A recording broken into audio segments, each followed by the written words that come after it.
What you are about to hear is highly classified.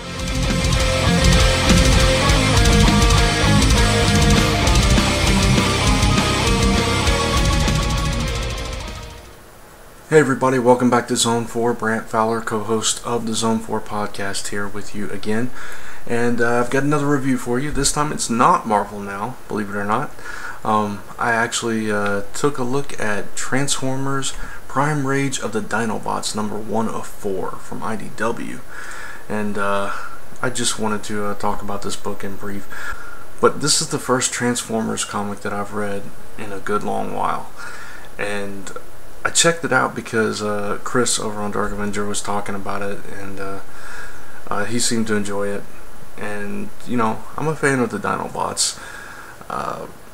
I'm more a fan of some of the... I was always a fan of the combining teams, like the aerial bots and the Stunticons and the Constructicons and the Combaticons, all those kinds. Those were always my favorite kinds of Transformers for whatever reason. But the Dinobots were always cool. I mean, they're classic, and you know the way they talked, and, you know, with the Grimlock. You know, it's kind of a Hulk kind of way they talked, but it was you know, Grimlock was always cool because he was strong and headstrong and independent and everything, but still, you know, a little bit like a child. So you know, it was a cool dynamic. Anyway, so last I remember with the Dinobots, Grimlock had become, and didn't at one point, didn't he lead, or was that in the cartoon? I can't remember if that was in the comic or the cartoon, but anyway, the Dinobots have progressed, and this particular story takes place, it's centered around the Dinobots fighting against you know, this evil Ionicons or something. I can't remember exactly what they're called, but they, you know, Ultra Magnus is involved, and they take Ultra Magnus. Apparently Megatron has been defeated again, and so they are on this planet. I don't know if it's Cybertron or if it's another planet. That wasn't clear to me. And they are the main line of defense. And so, alright, let me start with the good. Okay, the good side, the art, fantastic. You know, it always amazes me, drawings of mech kind of characters, because that takes a high level of detail. And you know, in this book, it's great. The colors are really they really pop, especially with you know, like Ultra Magnus, because, you know, he's got that blue sheen to him, and there's like this overcast lighting from space, like these purples and golds and everything, and it looks really nice. The art, you know, technically very sound. The layouts and everything, the structure of it all is very well done. So I was very impressed with the art. Even the lettering is excellent. The sound effects are very fitting to the type of story it is and everything.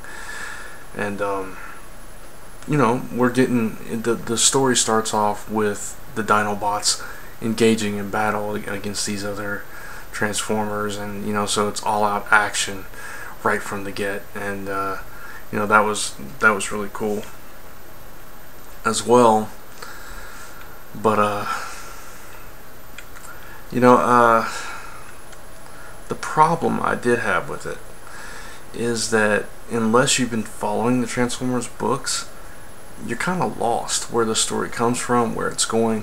Apparently the Dinobots have been given new forms, so they're not the same form. I mean, they still transform into dinosaurs and all that stuff, but their robotic forms are different, and apparently some Transformers, some bots think less of them because of their forms. I'm not sure why. I don't know why they're alone, why it's just this handful of Dinobots with Ultra Magnus. And you know, I'm not clear on any of that. I'm not clear on why Grimlock is not talking like Grimlock.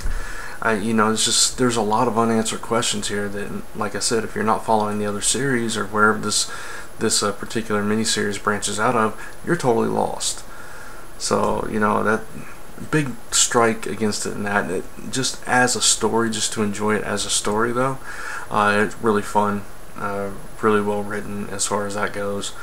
And you know, you've got Predacons, you've got Dinobots, you've got Ultra Magnus, you've got tons of battling, you've got beautiful art and solid writing. So if you can overlook the fact that you have no clue what's going on or where it's coming from, then it's a great story. But not so much new reader friendly, I have to say. So I would have to give this one a 3.5 out of 5, just simply for those reasons. But again, it's a gorgeous book, and if you have been following the Transformers books, I think this miniseries is definitely something you're going to pick up. And if you're just a fan of Dinobots and Ultra Magnus and Predacons and all that, you'll want to pick it up just to enjoy it for what it is. So, and that's gonna wrap this particular review. Please check out a new episode of Zone 4 each and every Friday, and on zone4podcast.com and comicrelated.com, and of course every Sunday on Dark Avenger Inc.'s YouTube channel. And check back with me for another review soon. Thanks for watching.